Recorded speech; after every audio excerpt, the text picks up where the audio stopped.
Olá, olá! As bruxas estão soltas! Eu sou o Fábio Jin e o vídeo a seguir é um trecho do meu curso completo de tarô. O link tá aqui na descrição para você adquirir ele completo e nesse curso a gente vai estar usando o Tarô Jin, do qual o ator é esse que vos fala, Fábio Jin. E por que a gente vai estar usando esse tarô? Porque esse tarô ele é muito mais fácil pra gente aprender, porque além da imagem ver muito parecida com a clássica do tarô Waite-Smith, vem com todas as respostas aqui. Então palavras-chave invertidas, sim ou não, traços de personalidade, elementos, signo, planeta, cabalá, como conselho, o significado invertido, amoroso, cuidado, relacionamento, dinheiro, saúde, espiritualidade, já tem tudo escrito aqui na carta. Então por isso que a gente vai usar esse tarô aqui. O link para comprar tá aqui também na descrição. E comprando esse tarô aqui, você ganha automaticamente um cupom de desconto de 50% na aquisição do curso completo, porque aqui a gente vai estar um trecho do curso. Bom, antes de começar também, eu peço para que vocês não esqueçam de deixar o like no vídeo, se inscrever aqui no canal, compartilhar com os amigos. E é isso, recados dados, bora pro vídeo.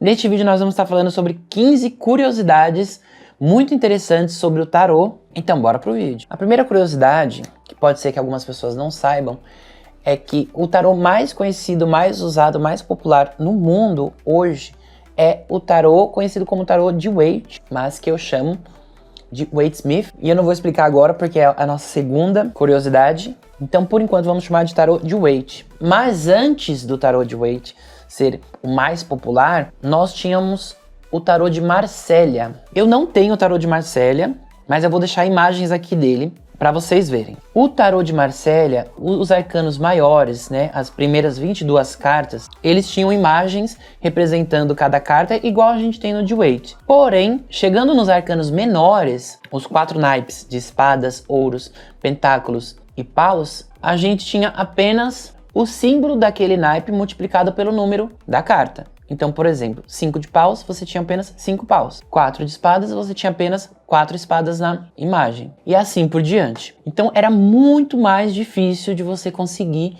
estudar o tarô dessa forma. E aí veio Waite com outra pessoa que eu não vou falar agora, porque é a próxima curiosidade, e fizeram esse novo modelo de tarô, onde também foram criadas imagens para representar os arcanos menores, facilitando e muito a compreensão dos arcanos menores, já que a gente tem situações, né, que pela imagem a gente já consegue lembrar do significado, então fica muito mais fácil do que a gente lembrar do significado apenas vendo 4 taças lá e lembrar qual que é o significado dela. Então foi uma revolução para o tarô de Waite, já que ele tinha imagens desde os arcanos menores aos menores e virou basicamente o padrão de lá para cá de tarô. Até que em 2024, Fábio Jin, que é esse que vos fala, lançou o Tarô Jin, que é um tarô que além da imagem já vem com as palavras-chave, as correspondências para cada tipo de pergunta e também já um resuminho de respostas aqui, uma colinha para quem está estudando. Então, além de você ter a imagem para interpretar, você já tem aqui várias informações que te ajudam a memorizar o significado de cada carta. O Tarô Jin, este aqui é o Tarô Jin e o link para adquirir está aqui na descrição caso você queira, tá? Então a partir de agora, estudar tarô ainda está muito mais fácil. Mas vamos voltar para as curiosidades. A outra grande mudança que teve do tarô de Marsella para o tarô de Waite foi a posição das cartas Força e Justiça, que antes a Justiça era número 8 e a Força era número 11, e elas foram trocadas. Segundo informações, essa troca que o Waite fez foi porque ele queria seguir mais as correspondências astrológicas e cabalísticas, que na árvore da vida da Cabalá, o número 8 se alinha muito mais com o signo de Leão, que tem a ver com a Força, e o número 11 se alinha muito mais com o signo de Libra, que tem a ver com a Justiça. Ou seja, foi para ajustar mais também o tarô às estruturas esotéricas. E isso ainda gera debate até hoje sobre a posição dessas cartas, tá? Eu também já ouvi falar numa outra teoria de que a Justiça, por ela ser imparcial, ela ficar bem ali no meio mesmo, ela está no equilíbrio da balança, o número 11 faria com que ela ficasse basicamente exatamente no meio dos arcanos maiores, já que temos 22 arcanos maiores. Segunda curiosidade, o tarô mais famoso do mundo, conhecido como tarô de Waite, foi desenhado por uma mulher. Sim, as ilustrações todas desse tarô foram feitas por Pamela Colman Smith. E assim, não temos tantas informações sobre ela. Eu vi em alguns lugares dizendo que ela era uma mulher negra, né? Então o pessoal fala que o maior tarô do mundo foi desenhado por uma mulher negra, mas assim, isso é centro de muitos debates. Afinal, as únicas fotos que nós temos dela são preto e branca. E muita gente afirma que um dos pais dela era jamaicano, então ela seria birracial. Nas fotos a gente vê que talvez negra retinta ela não seria mesmo, pois ela não tem uma pele tão escura. Mas também não aparenta ter uma pele clara caucasiana. E seus traços também, na minha opinião, não me passam uma visão europeia caucasiana. Mas essa informação, como eu disse, eu não vou poder confirmar aqui porque não se tem um consenso sobre a etnia de Pamela. Até porque a gente não tem muitas informações dela porque ela não teve o reconhecimento disso daqui. Hoje em dia que estamos buscando reconhecer mais a Pamela como uma das autoras deste tarô. Algumas pessoas, na verdade, chamam até de o tarô de Pamela Colman Smith, porque foi ela que desenhou tudo. O Arthur Edward Waite teria apenas encomendado as ilustrações para ela, mas as ilustrações foi ela quem fez. Aí hoje nós preferimos chamar de o tarô de Waite Smith, ou seja, com o nome de quem encomendou e com o nome da ilustradora para honrar o seu trabalho. Porém, na época, o tarô ficou conhecido como Rider-Waite, que Rider era o nome do dono da gráfica que imprimiu a primeira versão. Então, para vocês verem, a Pamela recebeu apenas o valor das ilustrações e ela não recebeu nada a mais depois disso, mesmo com um sucesso estrondoso desse tarô pelo mundo. Infelizmente, ela chegou a falecer sem o reconhecimento e sem o dinheiro que ela merecia, pois até a data de seu falecimento, ela ainda era considerada uma pessoa pobre. Por mais que o tarô mais famoso do mundo foi ilustrado, todas as ilustrações são dela. Próxima curiosidade, vamos falar sobre o louco. Eu já cheguei a falar na carta dele que o louco, ele é uma das cartas mais especiais do tarô, porque em alguns tarôs você vai ter ele como número 0 e outros como arcano 22, comprovando também que aí é sempre um ciclo, né? A jornada do tarô, você começa no louco, mas depois você volta para o louco. É como se fosse o dó, ré, mi, fá, sol, lá, si e dó novamente. Então você volta, ele é o começo e o fim. Mas a mais aceita, inclusive por mim, é que ele é o 0 mesmo, ele é a primeira carta antes de todas, como 0. E por que que ele é o 0? Porque ele não tem peso, ele é tão leve. Essa carta, ela mostra leveza. E já vou pegar o gancho pra gente falar de mais uma curiosidade, que eu acho que essa já não é mais curiosidade pra ninguém, é uma coisa muito simples. E a gente tem os 4 naipes do tarô, né? Então, pentáculos ou ouros, espadas, copas e paus. E pra quem não sabe, foram eles que deram origem aos jogos de baralho que nós temos atualmente. E já aproveitando o gancho dessas duas curiosidades, nós vamos para mais uma curiosidade, que o único arcano maior que teria sobrevivido e se adaptado aos jogos atuais foi o louco na forma da carta Coringa, que justamente tem tudo a ver com o louco, já que ele é o número 0, ele é essa leveza, ele não tem peso, o Coringa teria sido inspirado nele mesmo para ser uma carta que pode substituir qualquer uma, né? Uma carta que também não tem peso, uma carta Coringa. Essa próxima curiosidade é uma que eu nunca vi ninguém falando, mas é uma coisa que eu percebi desde o começo. Eu fui descobrir que nem todo mundo sabe sobre isso desde que eu comprei um tarô novo, pois eu comprei um em português e ele coloca o O e o A na frente de todas as cartas, mas no original não é assim. No clássico de Waite Smith, quando você vai falar de cartas que representam, que basicamente tem a representação de uma pessoa, de um arquétipo, de um evento, de um acontecimento, você tem o O na frente. Então, aqui, The Fool, o louco. The Magician, o mago. The High Priestess, a sacerdotisa. The Empress, a imperatriz. E aqui não só as pessoas, né? Os enamorados, The Lovers. The Chariot, o carro. The Hermit, The Devil, o diabo. The Tower, a torre. The Star, the Moon. The Sun, The World. Então a gente tem esse D na frente que representa pra gente, né, em tradução livre, O e A. Só que cartas que representam mais ideias e conceitos, ao invés de pessoas e acontecimentos, ela não vem com o D na frente, que é o caso da força, da roda da fortuna, da justiça, da morte, da temperança e do julgamento. Não tem o D na frente para falar a força, então seria o correto só força.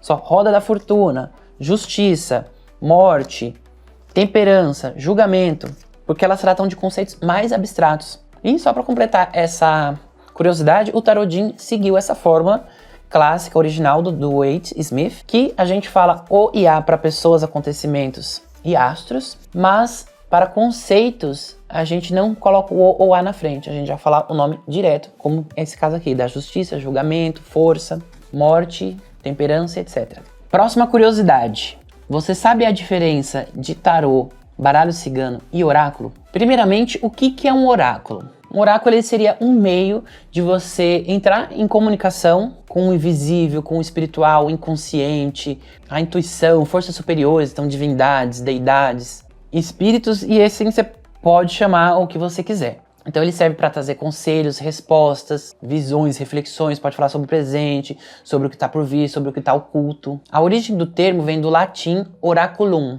que significa palavra, fala, resposta divina. Na antiguidade se referia a oráculo tanto como o local onde se obtinha a resposta, como o oráculo de Delfos na Grécia, por exemplo, como também a pessoa que te dava a resposta, também era chamada de oráculo, então, por exemplo, o sacerdote, a sacerdotisa, que te dava a resposta, ou até mesmo a mensagem que você recebia era chamada de oráculo. Hoje em dia a gente chama de oráculo principalmente as ferramentas oraculares, ou seja, as ferramentas que a gente usa de forma oracular para receber as mensagens, as reflexões, as respostas. Mas agora o que é uma ferramenta oracular? Seria qualquer objeto ou sistema que faz a tradução das mensagens para que a gente entenda na nossa consciência.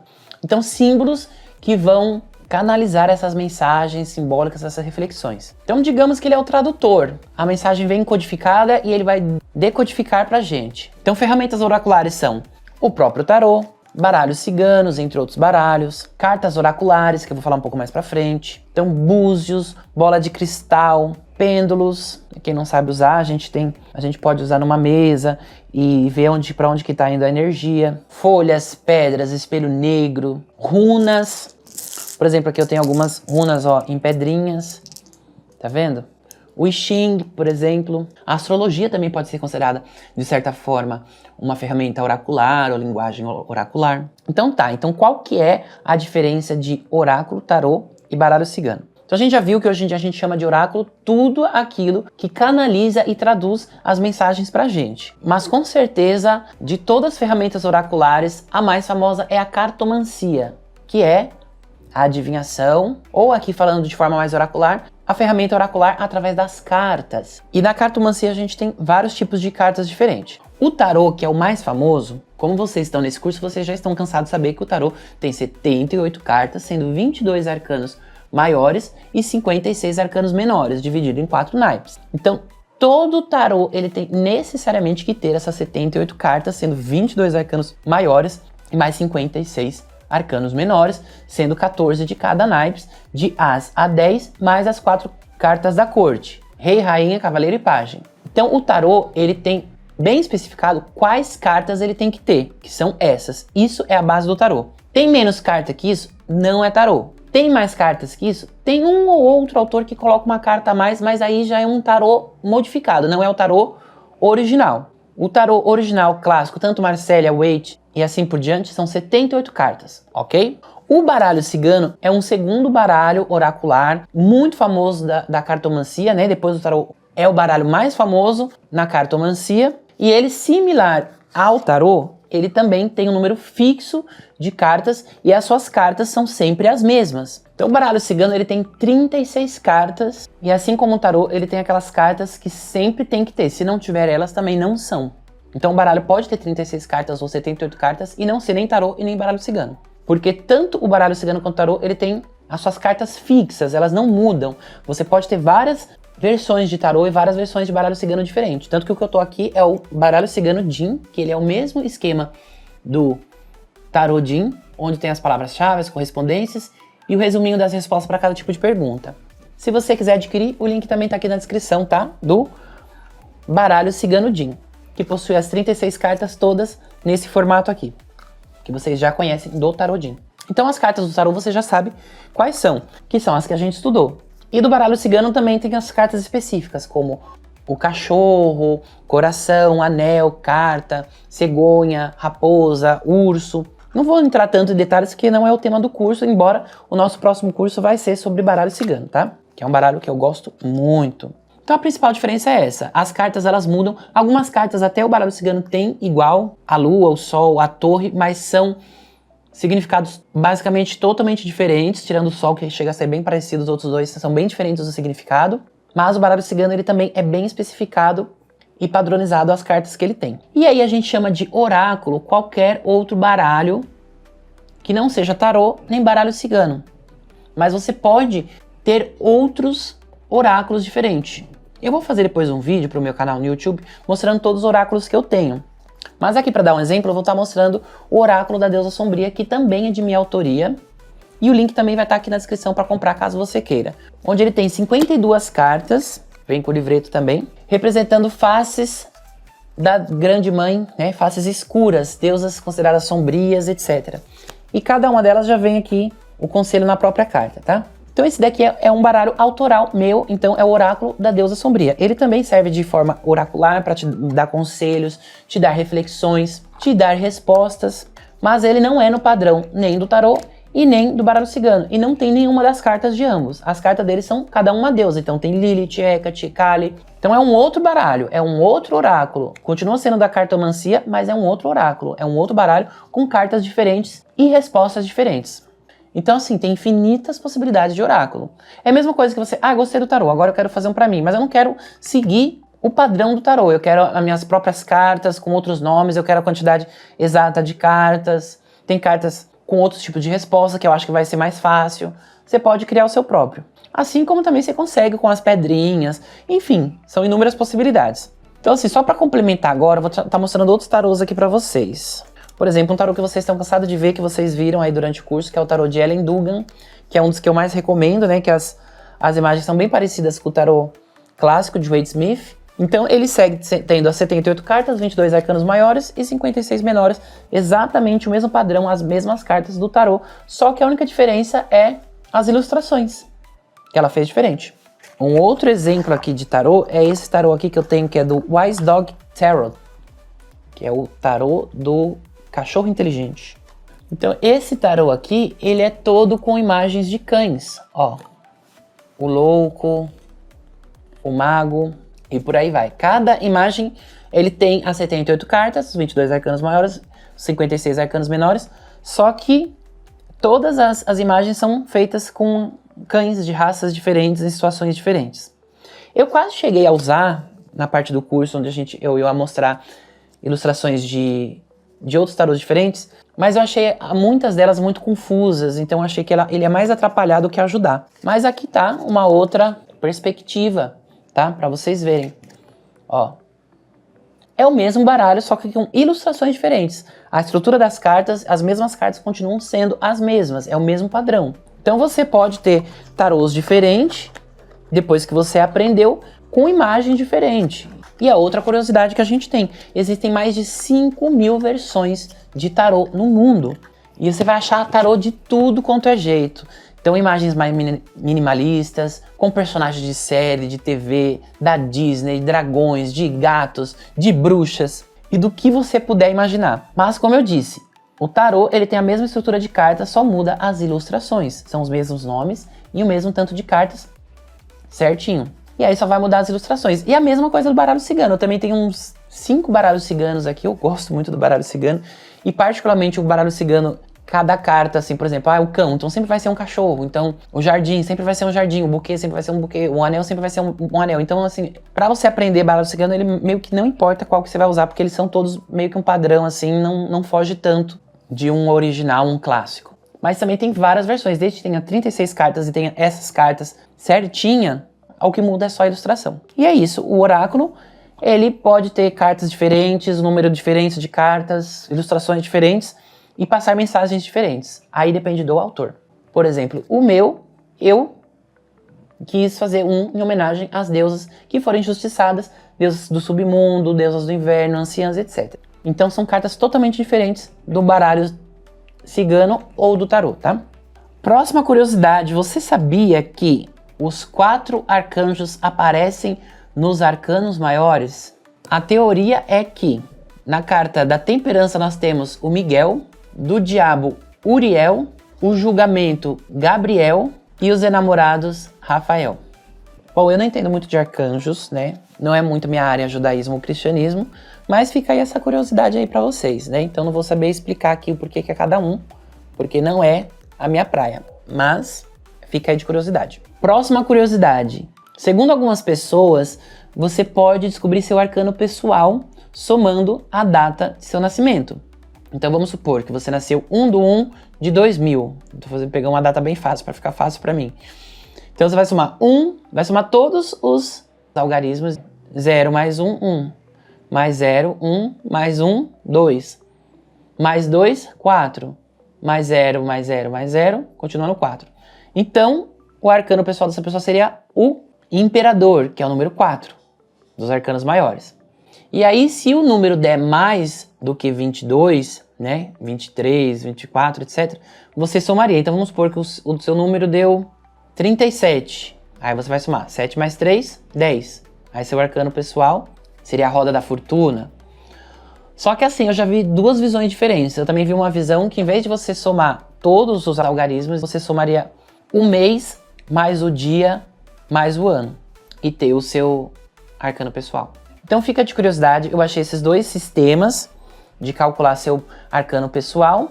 E aí, se você quiser, você pesquisa aí e faz o seu, tá bom? Existe um mito também que você não pode comprar o seu primeiro tarô, que você tem que ganhar porque a espiritualidade escolheu não sei o quê. Isso é mito mesmo, tá?